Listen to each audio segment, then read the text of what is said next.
The Moon and Back is an independent film that was directed by Leah Bleich, if I'm pronouncing that correctly, and this started to hit film festivals in 2002. It's one of those films that didn't get its widest release on the internet till 2024 now, but it came out here and there. This is one of the biggest reasons why I don't know what year to really consider films, but it opened up and it premiered somewhere in 2022.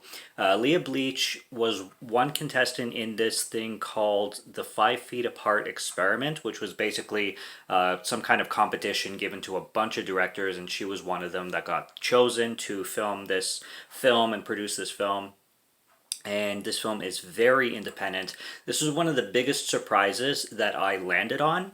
And I read the description and I was immediately sold. And as a film nerd and film junkie, and somebody that just loves all kinds of cinema, especially independent cinema, the story of this film just really resonated with me and sounded so interesting. So basically what we have going on in this film is we have this girl named Lydia, played by Elizabeth May, I'm pretty sure her name is. And she is a high school student, and her father was this, independent film junkie. He basically recorded everything.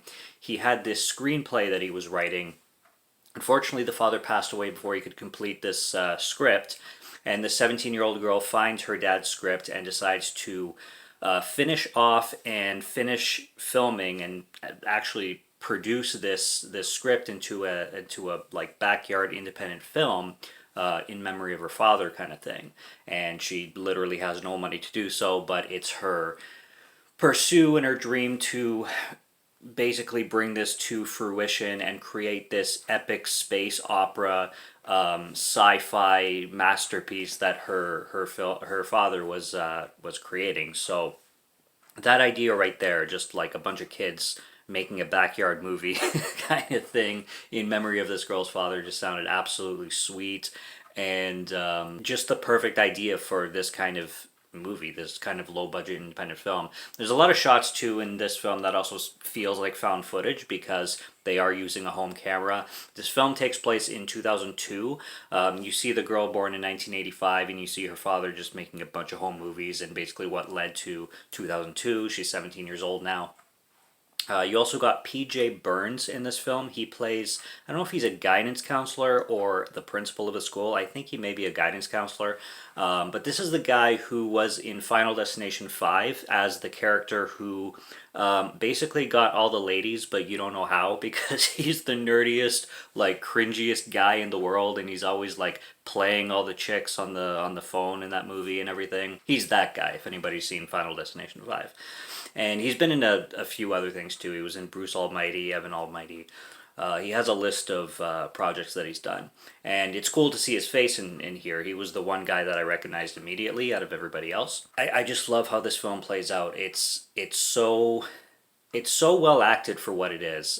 Elizabeth May does such a good job in her role. She's so believable as a teenage girl, as a 17-year-old girl. And she's so passionate, and the dedication that she has to make this home movie, and the way they go about making it is super cheap, and obviously they're using like cardboard boxes and everything is just so from the imagination and from the heart. And this guidance counselor played by PJ Burns. I am very bad with names on this one. Apologies. Also gets involved in making the movie and everything.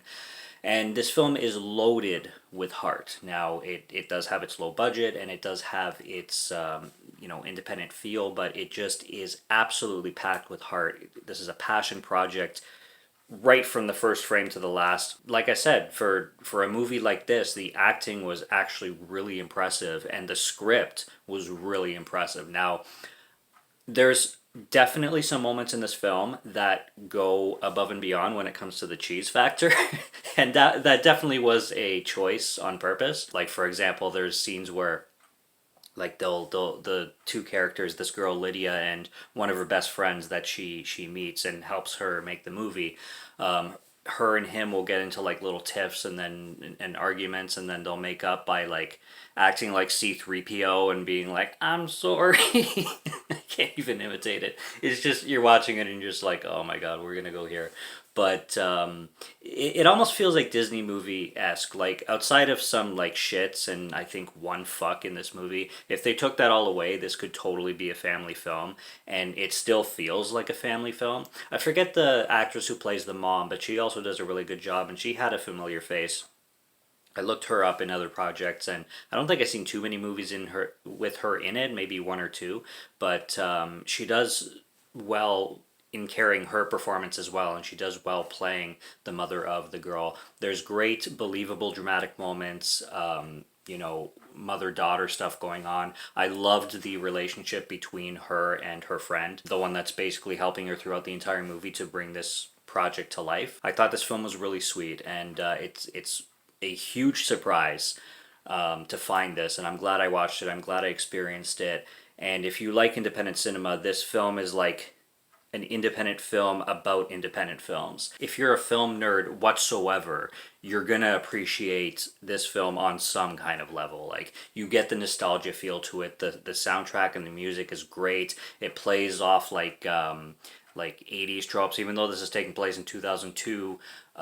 You definitely get that like video camera era. I think this is exactly the type of film that was made for cinema lovers and like backyard independent filmmakers, people with dreams in film and cinema and all that stuff. So it just works, and I'm really glad I landed on this film because I had an absolute blast with it. So I highly recommend going to find The Moon and Back, stream it somewhere. It's a lot of fun, and it'll make you smile for sure. If you don't smile at any point in this film, you're probably not human.